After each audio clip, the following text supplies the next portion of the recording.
ജീവിത സാഹചര്യങ്ങൾ കൊണ്ടും ആധുനിക ഭക്ഷണശീലങ്ങൾ കൊണ്ടും വൃക്കരോഗങ്ങൾ വർദ്ധിച്ചു വരുന്ന സാഹചര്യത്തിൽ അവയുടെ കാരണങ്ങളെക്കുറിച്ചും പ്രതിരോധ മാർഗങ്ങളെക്കുറിച്ചും അന്വേഷിക്കുകയാണ് നമ്മുടെ സൂക്ഷ്മ അരിപ്പുകൾ സുരക്ഷിതമോ എന്ന ഗവേഷണ പ്രൊജക്ട്. വൃക്കകളുടെ പ്രവർത്തനം എങ്ങനെ തടസ്സപ്പെടുന്നുവെന്നും സാധാരണക്കാർക്കിടയിൽ വൃക്കരോഗങ്ങളെക്കുറിച്ചുള്ള അറിവ് എത്രത്തോളം ഉണ്ടെന്നും കണ്ടെത്താനാണ് ഈ പഠനത്തിലൂടെ ശ്രമിക്കുന്നത്. കൊല്ലങ്കോട് BRCയുടെ നേതൃത്വത്തിൽ VMHSS Vadavannur, YMGHS Kollengode, MBHSS Puthunagaram, VIMHSS Pallassana, GGVHSS Nenmara, RPMHSS Panangattiri, GHSS Koduvayur എന്നീ വിദ്യാലയങ്ങളിലെ 35 കുട്ടി ഗവേഷകരാണ് ഈ പഠനം പൂർത്തിയാക്കിയത്. ആരോഗ്യകരമായ ഒരു ജീവിതശൈലി കെട്ടിപ്പടുക്കാനുള്ള നിർദ്ദേശങ്ങളുമായി നമ്മുടെ മുന്നിൽ എത്തുകയാണ് 9ാം ക്ലാസ്സിലെ കുട്ടി ഗവേഷകരായ മഹാലക്ഷ്മി, ശ്രദ്ധ, ധ്രുവ എന്നിവർ.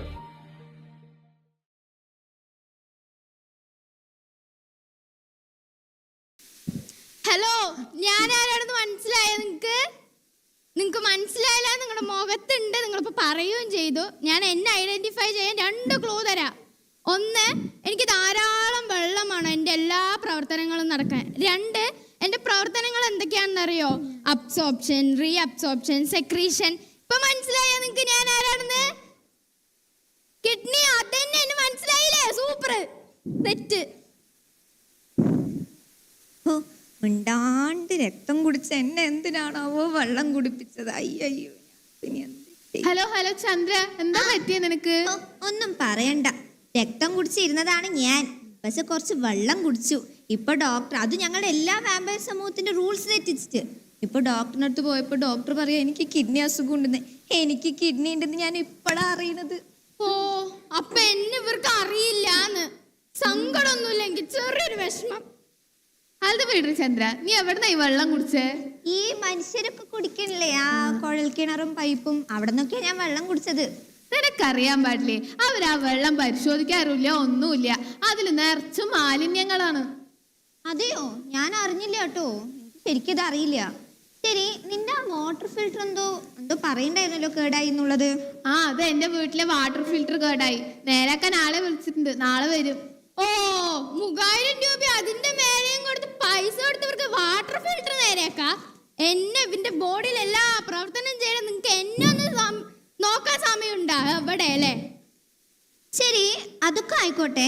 നീ ഈ പ്രോജക്റ്റ് ഒക്കെ എന്തൊക്കെയോ ചെയ്യണു പറഞ്ഞു, ഈ വെള്ളത്തിനെ കുറിച്ചൊക്കെ അന്വേഷിക്കാൻ. അതെന്താ സംഭവം? ഞാൻ അറിഞ്ഞില്ല. നല്ല ആളാണ്. ഞാൻ ഇന്നലെയല്ലേ നിനക്കെല്ലാം പറഞ്ഞു തന്നത്, അപ്പോഴേക്കൊക്കെ മറന്നു. അതാണ് കുട്ടി ഗവേഷണ കൂട്ടം. ഞങ്ങളുടെ പ്രൊജക്ടിന്റെ പേര് സൂക്ഷ്മ അരിപ്പുകൾ സുരക്ഷിതമാണോ എന്ന്. അതെയോ? ശരി, പ്രോജക്റ്റ് ഒക്കെ ഇരിക്കട്ടെ, നിങ്ങൾ അതിനു വേണ്ടി എന്ത് ചെയ്തു അതാദ്യം പറ. ഞങ്ങൾ 2 ബ്ലോക്കുകളിലായിട്ടാണ് ഈ പ്രോജക്റ്റ് ചെയ്തിട്ടുണ്ടായിരുന്നത്. ഏകദേശം 250 വീടുകളിലായിട്ട് ജലപരിശോധന ക്യാമ്പും മെഡിക്കൽ ക്യാമ്പും സർവേയും ഒക്കെ നടത്തിയിട്ടുണ്ടായിരുന്നു. അതെയോ? ശരി, ഇതൊക്കെ നടത്തി നിങ്ങളുടെ മറ്റേ ലക്ഷ്യങ്ങൾ, നിങ്ങളുടെ പഠന സ്ഥലത്തെ ജലത്തിന്റെ ഗുണനിലവാരം പരിശോധിക്കാനും വിവിധ തരം ഡയാലിസിസിനെ കുറിച്ച് ജനങ്ങളെ ബോധവൽക്കരിക്കാനും പിന്നെ കിഡ്നി രോഗങ്ങളെ കുറിച്ചൊക്കെ എല്ലാവർക്കും അറിവ് പകർക്കാനൊക്കെ അല്ലേ? എനിക്ക് ഓർമ്മയുണ്ട്. അതൊക്കെ തന്നെ കറക്റ്റാണ്. ശരി, ഇതൊക്കെ ചെയ്തു. നിങ്ങൾക്ക് അവസാന റിസൾട്ട് എന്ത് കിട്ടി? അതോ, ഞങ്ങൾ സർവേ നടത്തി എന്ന് പറഞ്ഞില്ലേ? 250 വീടുകളിലാണ് ഞങ്ങൾ സർവേ നടത്തിയിട്ടുണ്ടായിരുന്നത്. അതിൽ തന്നെ 63% ആളുകൾക്കും അടിസ്ഥാന വിദ്യാഭ്യാസം മാത്രമേ ഉള്ളൂ. അതുപോലെ തന്നെ ഏകദേശം എല്ലാ വീടുകളിലെയും ജലസ്രോതസ് എന്ന് പറയുന്നത് കിണറ്, പൊതു കിണറ് അല്ലെങ്കിൽ കുഴൽ കിണറുകൾ, പൈപ്പ് ലൈൻ എന്നിവയാണ്. ഏറ്റവും കൂടുതൽ ആളുകൾ ആശ്രയിക്കുന്നത് കുഴൽ കിണറാണ്. അതുപോലെ തന്നെ ഏറ്റവും കുറവ് ആൾക്കാർ ആശ്രയിക്കുന്നത് കിണറുമാണ്. കൂടാതെ ജലപരിശോധന നടത്തുന്നവരുടെ എണ്ണം വളരെ കുറവാണ് എന്ന് ഞങ്ങൾക്ക് മനസ്സിലാക്കാൻ സാധിച്ചു.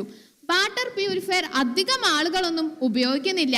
അതുപോലെ തന്നെ ഞങ്ങൾക്ക് ഇതിൽ നിന്ന് മനസ്സിലായ മറ്റൊരു പ്രധാനപ്പെട്ട കാര്യമാണ്, ഏകദേശം എല്ലാ വീടുകളിലെയും ആൾക്കാർക്ക് ഒന്നല്ലെങ്കിൽ ഡയബറ്റീസ്, അല്ലെങ്കിൽ ബ്ലഡ് പ്രഷർ, അല്ലെങ്കിൽ കൊളസ്ട്രോൾ, ഏതെങ്കിലും ഒന്ന് എന്തായാലും ഉണ്ടാവും. അതുപോലെ തന്നെ പെയിൻ കില്ലറുകളുടെ ഉപയോഗം അമിതമായിട്ട് ഉണ്ട്. അതായത് ഡോക്ടറുടെ പ്രിസ്ക്രിപ്ഷൻ ഇല്ലാണ്ട് കഴിക്കുന്നുണ്ട് എന്ന് ഞങ്ങൾക്ക് മനസ്സിലാക്കാൻ സാധിച്ചു. ഫാസ്റ്റ് ഫുഡിന്റെ ഉപയോഗം ഏറ്റവും കൂടുതലുള്ളത് നെന്മാറയിലാണെന്ന് തുടങ്ങി ഒരുപാട് വിവരങ്ങൾ ഞങ്ങൾക്ക് ലഭിച്ചിട്ടുണ്ടായിരുന്നു. കൂടാതെ നമുക്ക് അറിയുന്ന ഒരു കാര്യമാണ്, മേക്കപ്പ് ഐറ്റംസും കോസ്മെറ്റിക്സും ഒരുപാട് ഉപയോഗിക്കുന്നുണ്ട് എന്ന്. പക്ഷെ അവരൊക്കെ പറഞ്ഞത് അവർ കുറച്ചേ ഉപയോഗിക്കണുള്ളൂ എന്നാണ്. ആ, അതിനെ ബന്ധപ്പെട്ട് ഞങ്ങൾ പഞ്ചായത്ത് പുതുനഗരം പഞ്ചായത്തിൽ ഒരു ആരോഗ്യ വകുപ്പുമായി സന്ദർശിച്ച് ഞങ്ങളൊരു മെഡിക്കൽ ക്യാമ്പ് നിർവഹിച്ചു. അതിൽ നിന്ന് ഞങ്ങൾ ചെക്ക് ചെയ്തത് കൊളസ്ട്രോള്, BP, ഡയബറ്റീസ് എന്നിവയാണ്. ഇതിലെ എല്ലാവർക്കും കൊളസ്ട്രോൾ ഭയങ്കര കൂടുതലായിരുന്നു. പക്ഷേ അവർക്കൊക്കെ കിഡ്നി രോഗങ്ങൾ അങ്ങനെ ആർക്കും ഞങ്ങൾ ഫൈൻഡ് ചെയ്തില്ല. പക്ഷേ ഈ ലൈഫ് സ്റ്റൈൽ ഡിസീസസും ഈ കൊളസ്ട്രോളൊക്കെ തന്നെയാണ് നമുക്ക് കിഡ്നി രോഗങ്ങളൊക്കെ വരുത്തുന്നത്. അവർക്ക് ആർക്കും എന്തിന് നമുക്ക് വരെ ബോധ്യമുണ്ടോ ഇതൊക്കെ? ഓ, ഇതൊക്കെ ഇനിയെങ്കിലും നിങ്ങൾ ടെസ്റ്റ് ചെയ്തല്ലോ. സന്തോഷമുണ്ട്, എനിക്ക് നല്ല സന്തോഷമുണ്ട്.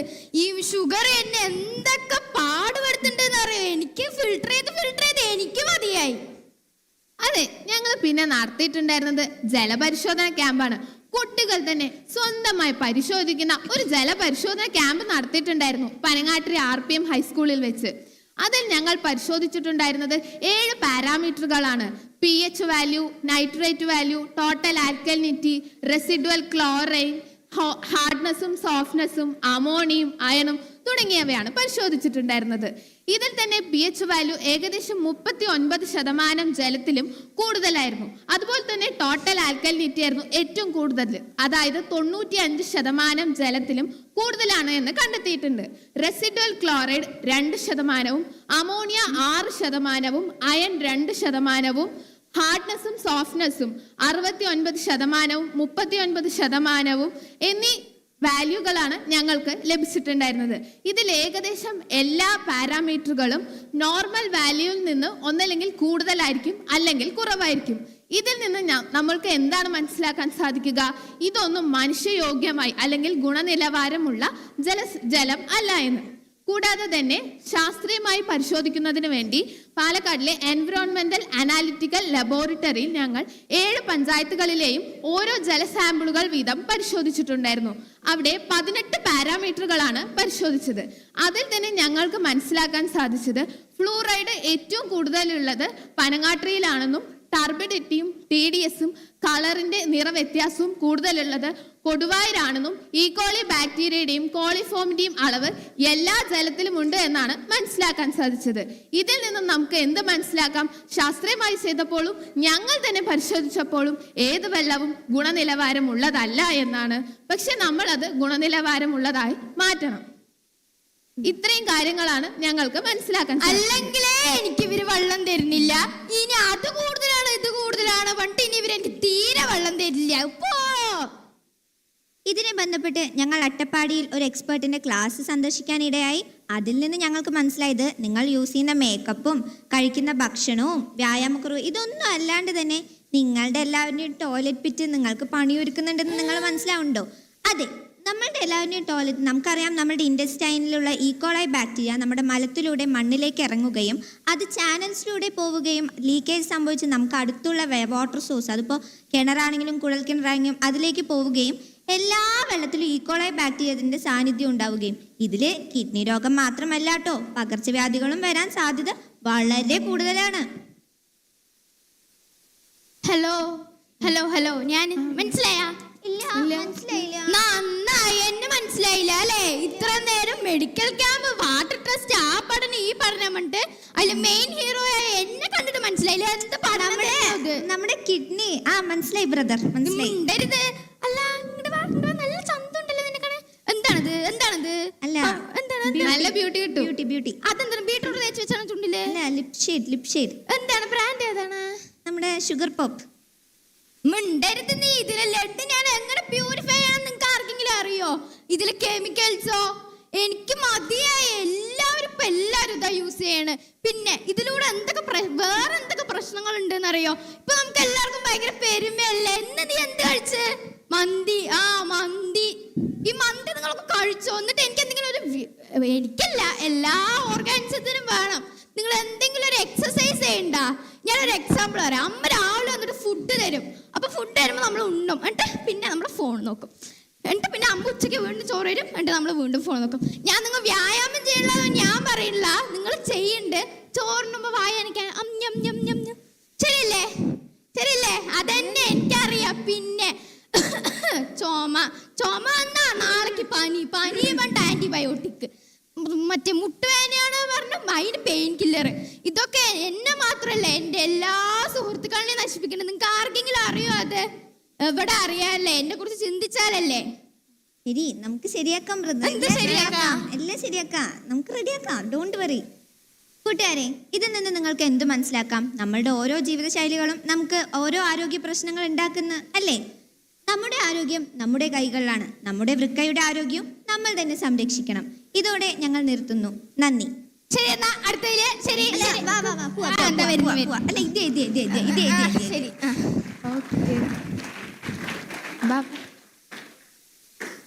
Thank you, team. Questions? Hello, നിങ്ങളുടെ പ്രസൻറ്റേഷനൊക്കെ നന്നായിരുന്നു. അപ്പം എനിക്കൊരു ഡൗട്ട് വന്നതേ, പറഞ്ഞു വെള്ളത്തിലൊക്കെ വളരെയധികം നമുക്ക് ഹാംഫുള്ളായിട്ടുള്ള ബാക്ടീരിയാസിനൊക്കെ കണ്ടുപിടിച്ചു. ഇപ്പോൾ വെള്ളം തന്നെ നമുക്ക് ഉപയോഗിക്കാൻ പറ്റാത്ത രീതിയിൽ അത്ര ഹാംഫുള്ളായി മാറുന്നു എന്നാണല്ലോ നിങ്ങൾ പറഞ്ഞു വരുന്നത്. അപ്പോൾ ഈ എല്ലാ ജലാശയങ്ങളും നമുക്ക് വെള്ളം നമുക്ക് ടെസ്റ്റ് ചെയ്യാൻ പറ്റുമോ? അപ്പോൾ അതിനൊരു സൊല്യൂഷൻ എന്ന രീതിയിൽ നിങ്ങൾ എന്താണ് പറയാൻ ഉദ്ദേശിക്കുന്നത്? അതായത് ബാക്ടീരിയ എല്ലാ വെള്ളത്തിലും ഉണ്ട്, അതിന് നമ്മൾ എന്ത് ചെയ്യണം എന്നല്ലേ? അതായത് എല്ലാം ടെസ്റ്റ് ചെയ്യാൻ പറ്റില്ലല്ലോ. പക്ഷെ അതൊക്കെ നമ്മൾ കുടിച്ച് നമുക്ക് കിഡ്നിക്കൊക്കെ ഫെയിലിയർ ഒക്കെ സംഭവിക്കുന്നു എന്നാണല്ലോ പറഞ്ഞു വരുന്നത്. അപ്പം എങ്ങനെ നമുക്ക് അതിന് സൊല്യൂഷൻ കണ്ടുപിടിക്കാം? അതെ, അതായത് നമുക്കറിയാം നമ്മുടെ ഏറ്റവും അടിസ്ഥാനമായൊരു ഘടകം വെള്ളമാണെന്നറിയാം. വെള്ളം, ഭക്ഷണം എന്നിവയാണ്. ഈ വെള്ളം കുടിക്കുന്നത് തന്നെ നമ്മൾ മലിനീകരണമായ നമുക്ക് പല അസുഖങ്ങളും വരാം. ഈ വെള്ളത്തിൽ നമുക്കറിയാം ടോയ്ലറ്റ് പിറ്റ്, ഞാൻ പറഞ്ഞ പോലെ ടോയ്ലറ്റ് പിറ്റിലെ ഈക്കോളൈ ബാക്ടീരിയയാണ് ഏറ്റവും ഡേഞ്ചറസ് ആയിട്ടുള്ളൊരൊന്ന്. ഈ ടോയ്ലറ്റ് പിറ്റ് മാക്സിമം 7 to 15 മീറ്ററോളം വാട്ടർ സോഴ്സിൻ്റെ അടുത്തുനിന്ന് ഡിസ്റ്റൻസ് വെക്കണതാണ് നല്ലത്. ഇപ്പം നമുക്കറിയാം ഇപ്പോഴത്തെ പുതിയ കാലഘട്ടം വീടുകൾ ഭയങ്കര കൺജസ്റ്റഡ് ആയിരിക്കും, അടുത്തടുത്ത്. ആ ഒരു പ്രവൃത്തി മാറ്റിയിട്ട് കുറച്ചും കൂടെ സ്പേഷ്യസ് ആയി. കാര്യം നമുക്ക് എന്തെല്ലാം അസുഖമുണ്ടോ അതെല്ലാം അപ്പുറത്തുള്ളവർക്കും ബാധിക്കും എന്നൊന്ന് ആണ്. പിന്നെ വാട്ടർ പ്യൂരിഫയർ, അതാണ് മെയിനായിട്ടുള്ള കാര്യം. പിന്നെ നമുക്കറിയാം ഇപ്പോൾ നമ്മളെല്ലാവരും കുടിക്കുന്ന ഒരു സാധനം ചൂടാക്കണം, നമ്മൾ അങ്ങനെ എടുത്ത് കുടിക്കുന്നത്. ഈ ചൂടാക്കുമ്പോൾ പല ബാക്ടീരിയാസും ഇതിൽ നിന്ന് ഇതാകും. വാട്ടർ പ്യൂരിഫയർ മെയിനായിട്ട് യൂസ് ചെയ്യുക. പിന്നെ ഓരോ വർഷത്തിനെടുക്കുക അല്ലെങ്കിൽ 2 വർഷത്തിലൊരിക്കലെങ്കിലും വാട്ടർ ടെസ്റ്റ് ഒക്കെ ചെയ്താൽ നമുക്ക് ഏതൊക്കെ ബാക്ടീരിയയാണ് കൂടുതൽ ഉള്ളതെന്ന് അറിയാൻ പറ്റും. അതിനനുസരിച്ച് നമുക്ക് വാട്ടർ പ്യൂരിഫയർ യൂസ് ചെയ്യാന്നാണ് മെയിൻ ആയിട്ടുള്ള. പക്ഷേ എല്ലാവർക്കും വാട്ടർ പ്യൂരിഫയർ യൂസ് ചെയ്യാൻ പറ്റിയില്ലെങ്കിലോ, എല്ലാവർക്കും വാങ്ങാനുള്ള കപ്പാസിറ്റി ഇല്ലെങ്കിൽ ഇപ്പം നിങ്ങൾ എന്തായാലും പറയുക സൊല്യൂഷൻ അയച്ച്? അതെ, ഞാൻ പറഞ്ഞല്ലോ ഈ ടോയ്ലറ്റ് പിറ്റ് ഒന്നാമത് ഡിസ്റ്റൻസ് വെക്കുക. പിന്നെ കുറേ മാറ്റങ്ങൾ വരുത്താം. നമുക്ക് ഈ ടോയ്ലറ്റ് പിറ്റ് അല്ലാണ്ട് തന്നെ നമുക്ക് വെള്ളം ചൂടാക്കി കുടിക്കാം. അങ്ങനെ കുറേ, അതായത് ബേസിക് ആയിട്ടുള്ള മാറ്റേഴ്സ് ഉണ്ട്. പിന്നെ ഇപ്പോഴത്തെ ഒരു സാങ്കേതിക വിദ്യ വെച്ചിട്ട് അങ്ങനെ പല വാട്ടറിലേക്ക് എന്തൊക്കെ ബാക്ടീരിയാസ് വരുന്നുണ്ട് അതെല്ലാം എങ്ങനെ നീക്കം ചെയ്യാന്നുള്ളത് ഡിവൈസ് കണ്ടുപിടിക്കും. അതേപോലെ മാക്സിമം ഒരു 3 ദിവസം ഇടവിട്ടിട്ടെങ്കിലും നമ്മൾ സ്റ്റോർ ചെയ്ത് വെക്കണ വെള്ളത്തിന്റെ പാത്രം ഉണ്ടാവില്ലേ, അത് ശുദ്ധീകരിക്കുക. അപ്പോൾ അതിൽ നിന്ന് നമുക്ക് അതിലെന്തെങ്കിലും ബാക്ടീരിയകൾ ഇതാണെന്നുണ്ടെങ്കിൽ നമുക്കത് പോവല്ലോ. മീൻസ് കഴുകി വൃത്തിയാക്കുക നമ്മൾ സ്റ്റോർ ചെയ്യണ വെള്ളത്തിന്റെ ആ പാത്രം. അത് ഇടയ്ക്കിടയ്ക്ക് മാറ്റുക, അല്ലാണ്ടിരുന്ന നമുക്ക് കൂടുതൽ പ്രശ്നമാണ് അത്. പിന്നെ പറഞ്ഞൊരു മെയിൻ കാരണമാണല്ലോ കോസ്മെറ്റിക്സിന്റെ യൂസസ് കിഡ്നിക്ക് വളരെ മോശകരമായിട്ട് എഫക്റ്റ് ചെയ്യുന്നത്. അപ്പോൾ അതിനെന്താണ് പറയാൻ? അതിനൊരു സൊല്യൂഷൻ എന്ന രീതിയിൽ നമുക്ക് കോസ്മെറ്റിക്സ് ഉപയോഗിക്കാണ്ടിരിക്കാന്നാണോ? അതിന് വേറെ വല്ല സൊല്യൂഷൻസ് ഉണ്ടോ? അതെ, ഇപ്പോഴത്തെ കാലഘട്ടം പറഞ്ഞാൽ നമ്മളെല്ലാവരും മേക്കപ്പ് യൂസ് ചെയ്യണതാണ്. പക്ഷേ നമ്മളുടെ അല്ലെങ്കിൽ നമ്മളുടെ പാരൻസ് ആയിക്കോട്ടെ, ഗ്രാൻഡ് പാരൻസ് ആയിക്കോട്ടെ, അവരാരെങ്കിലും ഈ നമ്മൾ യൂസ് ചെയ്യുന്ന എല്ലാ പ്രോഡക്ട്സും യൂസ് ചെയ്തിട്ടുണ്ടോ? ഇല്ല. അവർക്ക് എന്തെങ്കിലും, അവർ കുറേ കാലം കഴിഞ്ഞിട്ടാണ് അവർക്ക് ഓരോ അസുഖങ്ങൾ വരുന്നത്. നമ്മളെ ഇപ്പോൾ ഒക്കെ ഡയാലിസിസ് ചെറുപ്പം മുതലേ ചെയ്യാറുണ്ട് കുട്ടികൾ. ചില കുട്ടികൾക്ക് കിഡ്നി ഫെയിലിയർ ആയിട്ട് ചെയ്യാറുണ്ട്. അപ്പോൾ നമ്മളും അതിൽ ഉത്തരവാദിത്തമല്ലേ? ഇത് ഓരോന്നും ഞാൻ പറഞ്ഞ പോലെ നമ്മുടെ ജീവിതശൈലിയിൽ നമ്മൾ മാറ്റം വരുത്തണം. നമ്മുടെ ആരോഗ്യമെല്ലാം നമ്മൾ തന്നെ സൂക്ഷിക്കണം. അത് നമ്മളുടെ ഓരോ ചോയ്സസ് ആണ് നമ്മൾ എങ്ങനെ ആക്കുന്നുള്ളത്.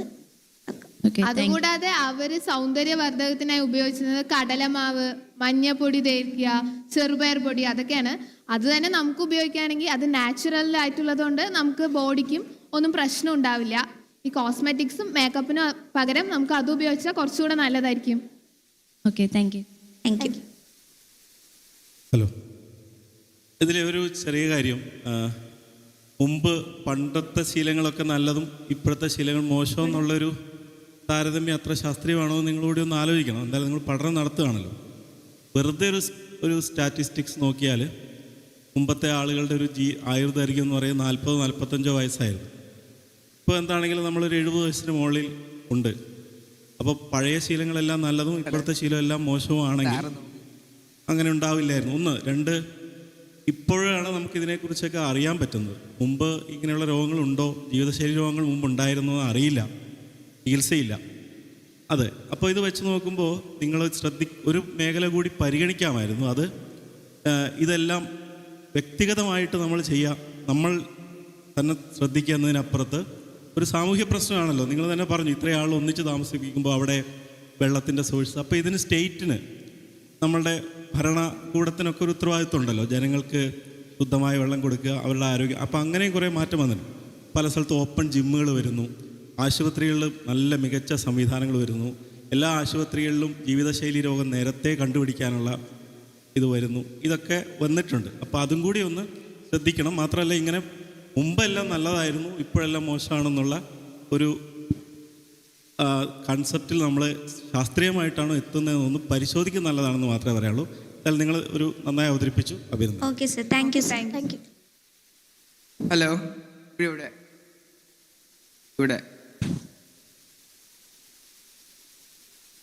നിങ്ങൾ ഈ വെള്ളത്തിൽ ഇത് കൂടുതൽ, ആ വെള്ളത്തിൽ അത് കൂടുതൽ എന്ന് പറഞ്ഞു. അപ്പോൾ ജപ്പാൻ വെള്ളത്തിൽ എന്ന് പറഞ്ഞാൽ ഞങ്ങളുടെ നാട്ടുമ്പുറത്ത് അങ്ങനെയാണ് പറയുന്നത്.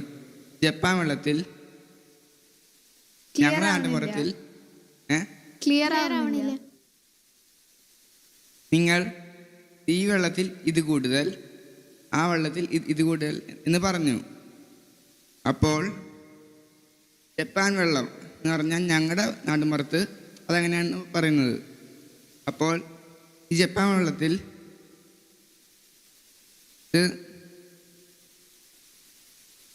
എന്തെങ്കിലും കുഴപ്പമുണ്ടോ? വെള്ളമായിരുന്നു ജപ്പാൻ വെള്ളം. ജപ്പാൻ വെള്ളോ? ജപ്പാൻ കുടിവെള്ള പദ്ധതിന്റെ അതാണോ ഉദ്ദേശിച്ചത്? അതായത് ജപ്പാൻ നമുക്കറിയാം ഏറ്റവും ടെക്നോളജീസ് ആണെങ്കിലും ഏതൊരു ഫീൽഡിലാണെങ്കിലും നമുക്ക് മുമ്പത്ത് നിൽക്കുന്ന ഒരു കൺട്രിയാണ്. ഓരോ പുതിയ അവർ ഓരോ പുതിയ കണ്ടുപിടുത്തങ്ങൾ കണ്ടുപിടിച്ചുകൊണ്ടിരിക്കുന്ന ഒരാളാണ്. അതായത് അവർക്ക് നമുക്കറിയാം പല കൺട്രീസിലും വെള്ളം എല്ലാവിടെയും ഒരേപോലെ ഇരിക്കുന്നത്, അതായത് പ്രശ്നം എല്ലാ വെള്ളത്തിലും ഉണ്ടെന്ന് നമുക്ക് പറയാൻ പറ്റില്ല.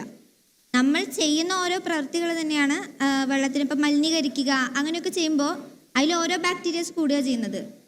നമ്മൾക്ക് മാക്സിമം ഈ മലിനീകരണം കുറയ്ക്കണം. പിന്നെ ജപ്പാനത്തെ വെള്ളം നല്ലതാണോ ചോദിച്ചാൽ അവിടെ പുതിയ ടെക്നോളജീസ് ഉണ്ടാവും അത് കണ്ടുപിടിക്കാൻ. ഐ മീൻ ആ വെള്ളത്തിൽ വല്ല ബാക്ടീരിയ ഉണ്ടോ, അതെങ്ങനെ ക്ലിയർ ചെയ്യാം, അതെങ്ങനെ മനുഷ്യയോഗ്യതയായി കുടിക്കാം, അങ്ങനെ ഡിവൈസസ് ഉണ്ടാവും. അതല്ല, ഇപ്പോൾ നിങ്ങൾ നിങ്ങളുടെ കണ്ടെത്തലിൽ പറഞ്ഞല്ലോ ശുദ്ധജലം മാക്സിമം ഇതാക്കി നമ്മുടെ കിഡ്നിക്ക് കേടുവരാതെ സൂക്ഷിക്കാമെന്ന്. അപ്പോൾ നമ്മൾക്ക് എങ്ങനെ വെള്ളമില്ലേ നമ്മൾക്ക് പാവപ്പെട്ടവർക്കും ഇപ്പോൾ നമ്മുടെ സാധാരണ വീട്ടുകൾക്ക് വില കുറവായി വെക്കാൻ പ്യൂരിഫിക്കാൻ അങ്ങനെ നിങ്ങൾ വല്ലതും കണ്ടെത്തിയിട്ടുണ്ടോ? അതായത് മനസ്സിലായില്ല. വാട്ടർ പ്യൂരിഫിക്കേഷൻ വീട്ടിൽ നമ്മൾക്ക് വില കുറവിൽ വെക്കാൻ. വാട്ടർ പ്യൂരിഫിക്കേഷൻ വീട്ടിൽ വില കുറവിൽ വെക്കാൻ, അതായത് നമുക്കറിയാം വാട്ടർ പ്യൂരിഫയർ എന്ന് പറയുന്നത് എല്ലാവർക്കും വാങ്ങാൻ പറ്റുന്ന ഒരു സാധനമല്ല അല്ലേ? അതല്ലേ ഉദ്ദേശിച്ചത്? അതല്ല, നിങ്ങൾ നിങ്ങളുടെ കണ്ടെത്തൽ ഉൾപ്പെടുത്തിയിട്ടുണ്ട് ശുദ്ധമായ ജലം കുടിക്കുക ഉള്ളത് നിങ്ങളുടെ കണ്ടെത്തലിൽ നിങ്ങൾ ഉൾപ്പെടുത്തിയിട്ടുണ്ട്. അത് അപ്പോൾ നിങ്ങൾ ജലത്തിനെ പ്യൂരിഫിക്കേഷൻ ചെയ്യാൻ വേണ്ടിയിട്ട് അതിന് വല്ല മാർഗങ്ങൾ നിങ്ങൾ കണ്ടെത്തിയിട്ടുണ്ടോ? നമുക്ക് നാച്ചുറൽ ആയിട്ട് ഫിൽട്ടർ ചെയ്യാം, പാംഫ്ലെറ്റുകളുടെ ഉപയോഗം ചെയ്യാലോ. ആദ്യം തന്നെ പ്രസന്റേഷൻ നല്ലതായിരുന്നു. വെള്ളത്തിൽ ക്ലോറിൻ ആഡ് ചെയ്യുമ്പോൾ അല്ലെങ്കിൽ ഫിൽറ്റർ ചെയ്യുമ്പോൾ വെള്ളം ഗുണനിലവാരം ഉള്ളത് ആകുമോ? എന്താണ് വെള്ളത്തിൽ ക്ലോറിൻ ആഡ് ചെയ്യുമ്പോൾ അല്ലെങ്കിൽ ഫിൽറ്റർ ചെയ്യുമ്പോൾ വെള്ളം ഗുണനിലവാരം ഉള്ളത് ആകുമോ? ആവും. അതായത് 100% ബാക്ടീരിയ ഉണ്ട് വെച്ചോളൂ. അതിൽ നമ്മൾ ക്ലോറിഫിക്കേഷൻ ചെയ്യുമ്പോൾ ഒരു 5% പോലും ബാക്ടീരിയ ഇല്ല എന്ന് നമുക്ക് പറയാൻ പറ്റില്ല. ഒരു 80 മുതൽ 90% വരെ ബാക്ടീരിയാസും തടയാം, നമുക്ക് ഒരു പരിധി വരെ തടയാം. പക്ഷെ അതിൽ എല്ലാ 0% ബാക്ടീരിയ ഇല്ലാണ്ടാവും എന്ന് പറയാൻ പറ്റില്ല. Judges, please take.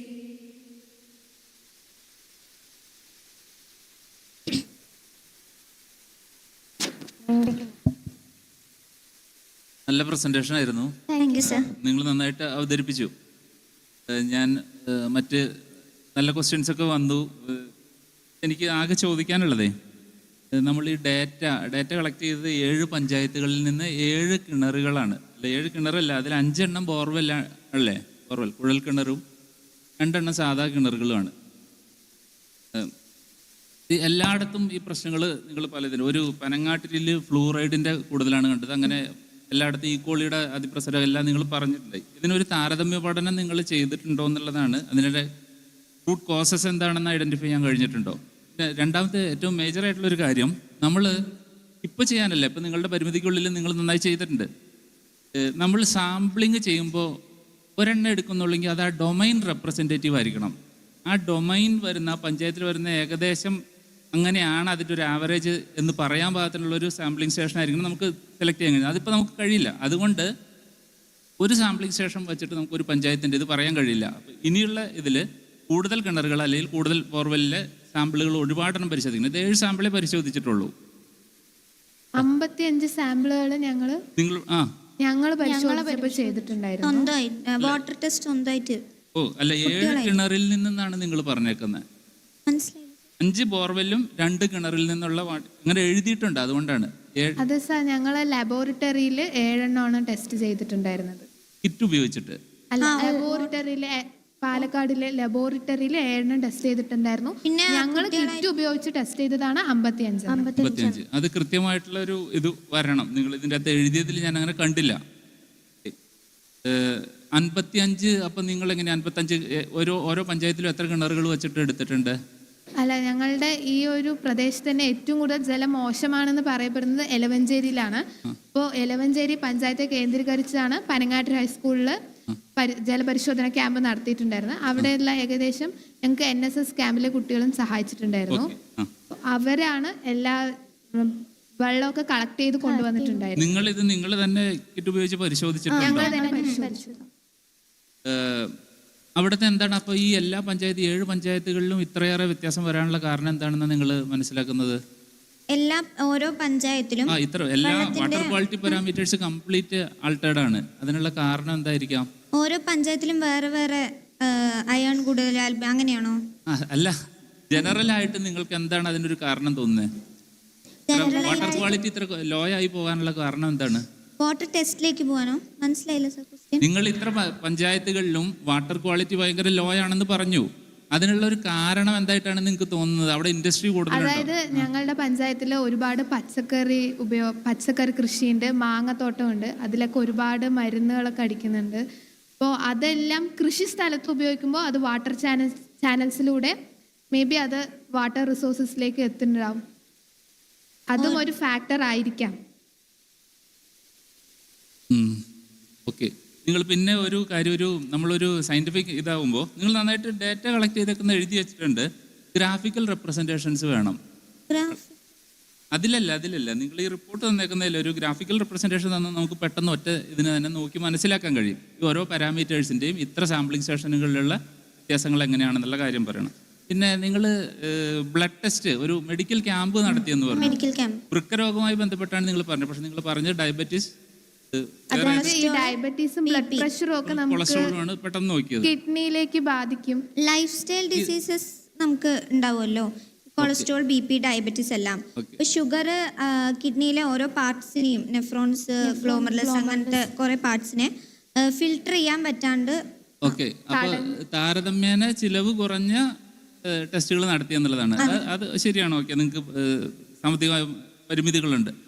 ഇതിനെല്ലാം kidney function test, liver function test, അങ്ങനെ അദ്ദേഹം പ്രത്യേകത ചെയ്താലാണ് നമുക്ക് കൃത്യമായിട്ട് കിഡ്നി രോഗങ്ങളുള്ളവരൊക്കെ ഇതാക്കാൻ പറ്റുള്ളൂ. പക്ഷേ പരിമിതികളുണ്ട്, അത് ഞാൻ അക്സെപ്റ്റ് ചെയ്യുന്നു. നിങ്ങളൊരു സർവേ നടത്തിയോ? എത്ര വൃക്കരോഗികളുണ്ടെന്നോ? അങ്ങനെ ആ പ്രദേശങ്ങളിലെ വൃക്കരോഗികളുടെ എണ്ണം മറ്റ് അസുഖങ്ങളെക്കാൾ കൂടുതലുണ്ടോ? അങ്ങനെ അല്ലെങ്കിൽ ലിവർ 14% ആൾക്കാർക്കാണ് കിഡ്നിയുടെ അസുഖങ്ങൾ ഉണ്ടായിട്ടുണ്ട്.